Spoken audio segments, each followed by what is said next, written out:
Hey, welcome to The Deadline. I'm Laura, your host and founder of the New Jersey Ghost Hunters Society. How are you all doing today? We're going to get started with the show. And, I'm still having a really rough time with trying to adjust where I look, how to do this, because it's so foreign to me. But so bear with me. I know I've tried watching videos to coach me on how better to look at this and that, and I still can't figure it out. So it's not like when someone takes your picture and you know exactly where the lens is to look. On this stupid thing, I have no idea where I'm supposed to be looking. Anyway, so I wanted to talk to you about that show, Paranormal Caught on Camera. Now, this show airs on the Travel Channel. I don't know if you've noticed, but the Travel Channel's got a gazillion haunted shows. And it's more fun to watch that than it is sci-fi nowadays. But in any event, Paranormal Caught on Camera. It airs every Sunday night now at 9 o'clock, 8 p.m. Central.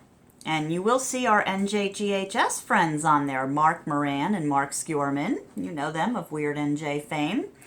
And you'll also see another buddy of mine who knows John Zappis. That's how I actually got to know this guy, Brian Kano. And Brian Kano originally starred on the John Zappis show, Haunted Collector, which was on Sci-Fi. So in any event, if you tune in Sunday nights, pardon me, I got something in my eye. If you tune in Sunday nights, you will see the Marks, and you will see Brian Kano from Sci-Fi as well. So, look for them, look for that show. It's got some interesting clips. I wouldn't, personally, I've never been a fan of UFO stuff. The alien thing really scares me because it seems more realistic, like they really do come down and do abductions and scary things. So I've never really been a big fan of that, but I like the ghost stuff. And they actually have some really cool ghost clips and some really cool poltergeist activity that they've gotten. It's been impressive clips that I've seen. The downside to the show is all the supposition on the part of the commentators. They either state the obvious or they do a fill in the blanks of a background story explanation, which is, the ghost wants your attention. It's saying, hey, I'm here. I'm like, yeah, okay, whatever. But when Rosemary Ellen Guiley, there's her book, may she rest in peace, when she was on the show, she offered factual insight, which I really liked a lot better because she was giving you history and fact and how it all could sync up to explain what you had just seen on the clip. So anyway, if you get a chance, tune it in. All right, and let's move along now to our meeting announcements. Meetings, you say? Do you have meetings? Yeah, no, that's why I'm torturing myself with this stupid vidcast. In any event, God willing, our next vidcast is going to be on, our next meeting is going to be on June 16th from 7 to 8:30 p.m. in the Yellow Room of the Community Center, which is located at 293 Main Street in Hackettstown, New Jersey. Our team leader, Dina Shariko, will be there, and actually she's going to have a guest speaker, and the guest speaker is Eleanor Wagner. She is the author of the Sussex County Hauntings and Other Strange Phenomena. However, meetings are free and open to the public to attend. You do not have to be an NJGHS member to attend. You just show up and attend. If you have some questionable footage, photographs, what have you, bring those because we will always have a share and scare segment and they review those then. So, the meeting dates, times are always on the homepage, njghs.net. Basically, all you have to remember is the third Tuesday of every month from 7 to 8:30 is the North Jersey meeting. So, pretty easy.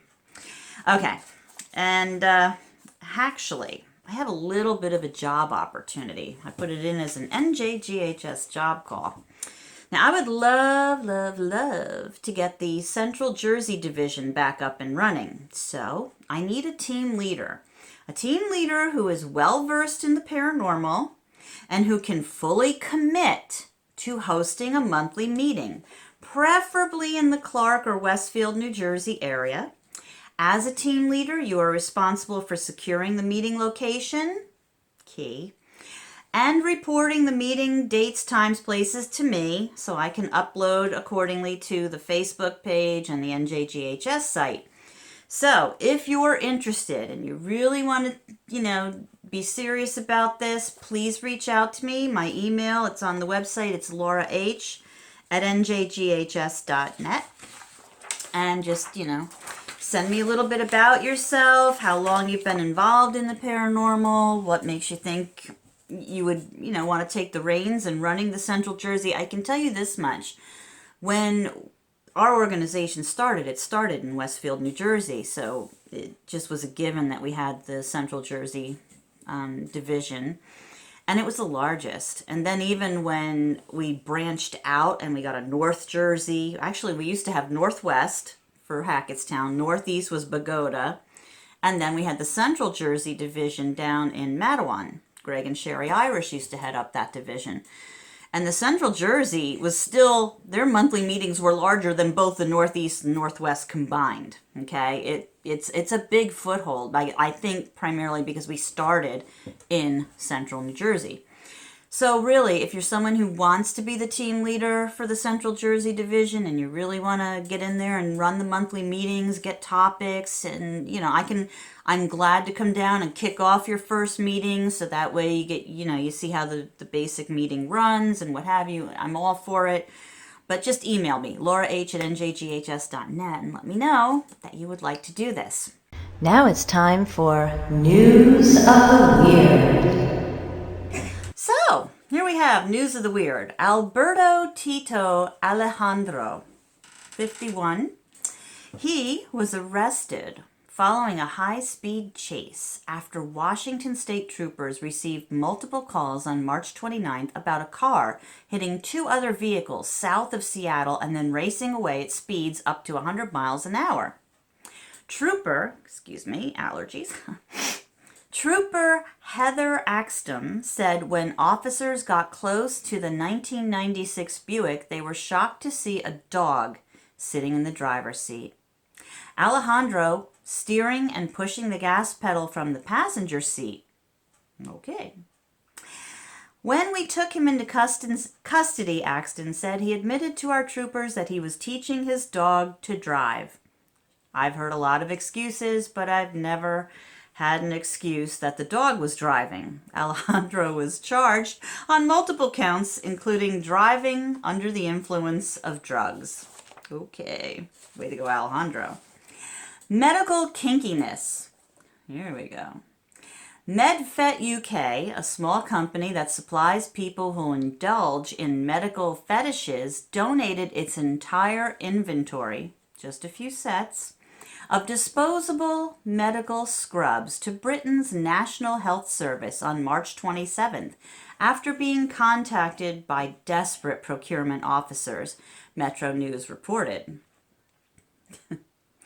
When we, a tiny company set up to serve a small section of the kink community, find ourselves being sought out as a last resort supplier to our National Health Service in a time of crisis, something is seriously wrong. The company posted on Twitter. It also took the opportunity to provide a PSA. Whether getting ready for some kinky fun or guarding against a virus outbreak, the single most effective method of infection control is scrupulous hand hygiene. There you have it. Weird discovery. Now, friends of Callum Gow, Josh Grossman, and Carson Schiffner in British Columbia, Canada, all in their early 20s, decided a hike away from a more heavily traveled trails near Alouette Lake would be a good way to maintain social distance on March 20th. There have long been rumors of a stash of gold hidden in the area, but the treasure they discovered was completely different, a secret camp, including supplies that hadn't been touched for almost 30 years. It was almost like one of those time capsules that you run into, Schiffner told CBC, which is Canadian Broadcasting Company. See, I know something. I'm not completely useless. Anyway, the hikers found sealed boxes, a radio, a Coleman stove, first aid supplies, a knife, tobacco, and apropos to current day, a big roll of toilet paper. A logbook. Now, why would they say logbook right after toilet paper? Ugh. Revealed the camp had been used from 1986 until 1991. And through social media, the hikers managed to find some of the original campers, including Rick Senft. He explained that a group of friends calling themselves the BC Weirdness Federation set up the camp. But life gets in the way, so they gathered there less and less.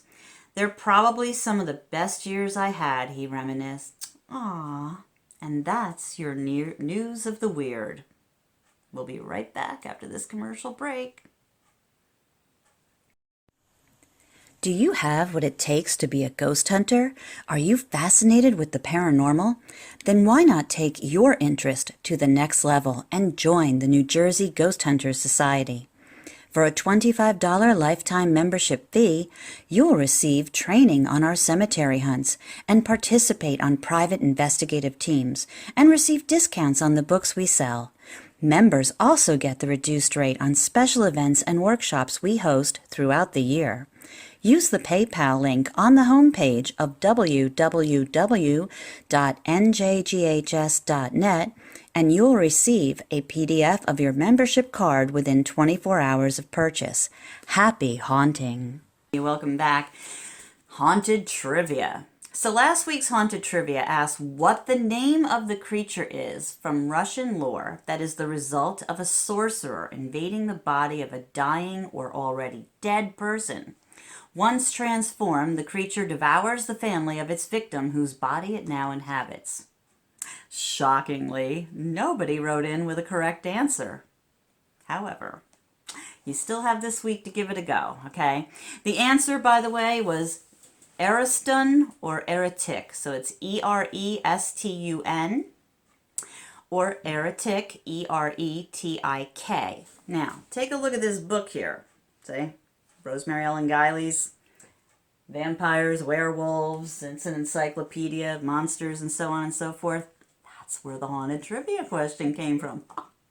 So now you have a big ass hint for, how to look up an answer and send your answer in and possibly win this other cute book, Ghosts of the Poconos. Okay, that's your prize. If you get the right answer, you win my book, Ghosts of the Poconos. Okay. So, let's move along here. Let's try something a little less strenuous this week. Okay, so here we go. In the March 31st vidcast of The Deadline, that's this show you're watching right now, I told you about my Ouija board experience that is included in a book written by Rosemary Ellen Guiley and Rick Fisher. Okay. Here you go. Now, this is really challenging. Be the first person to tell me what was the name of that book, the correct title of that book. Email that correct title to hauntedtrivia@njghs.net, and you will win, like I said, Ghosts of the Poconos. Okay. Now, let's see. As always, if you have won in the past 30 days or are a team leader of the NJGHS, you are not qualified to win. And there you go. Now, moving on to Parashare. Believe it or not, I have a Parashare this week. Shout out to Jane from Westfield. She was the nice young lady who sent in her investigation of Cape May Southern Mansion that she was on in 2017. She says, we were performing an investigation with Dave Tango, Bruce Tango, and Steve Gonsalves of Ghost Hunters, the Sci-Fi Channel TV show. Our group went up to the top floor cupola. Feeling uncomfortable, I went down a flight. As I was on the steps, I felt something push me down the steps. At the bottom of the stairs, we went into a nearby room. I saw a shadow figure in the corner. The team leader gave me a laser grid pen to shine where I saw the shadow figure. All of a sudden, my arm felt like it was burning. The team leader looked at it and saw a mark resembling a chemical burn. A psychic medium in our group said she felt like a spirit was trying to possess me. Based on these experiences, they gave me the nickname Ghost Bait. That's cute. Well, thank you, Jane. See, people, it's not that hard. Send in your parashare to Laura H at njghs.net. And I also have this noted on the deadline page of the NJGHS website, which I should also tell you, I figured out how to embed the video so you don't have to watch it directly from my YouTube channel. You can actually go to the deadline page of the njghs.net site, and there's the most, whatever the recent, vidcast is. You can click on it and watch it right there. All the links will be there in terms of everything I tell you about, where to send your haunted trivia answer, where to send your, if you're interested in being a team leader, how to contact me, blah, blah, blah. So anyway, thank you again, Jane. That was awesome. I'm so glad you did that investigation. That was down in Cape May. Cape May is really cool. Love it down there. A lot of good ghosty stuff, and it's just beautiful. Absolutely beautiful. So let's wrap it up, thankfully. So don't forget, if you are an NJGHS member, and to become a member, it's simple, as you've seen in the ad. It's only $25 lifetime. And if you do that, you get your handy dandy membership card to print out. And if you travel down to Asbury Park, specifically 621 Cookman Avenue, a lovely store there, Paranormal Books and Curiosities, they give you 10% off your purchase if you show them your NJGHS membership card at time of purchase. So that's pretty cool. They have the website, paranormalbooksnj.com. Again, that link is on our website. So that wraps it up for this week. Thank you so much. I hope to hear from you for haunted trivia and parashares. I'd like to thank Brian Muller, my wonderful son and tech coordinator for this vidcast. Our team leaders, Dina Shiriko and Melissa D'Agostino, and Don Slepian, who is the composer and performer of the Deadline theme song. So just remember, at some point, better yet, I need to thank all of you. All, 4 or 5 of you that are probably tuning in right now and watching this. That's awesome. Anyway, so just remember, at some point in life, you have to meet the deadline.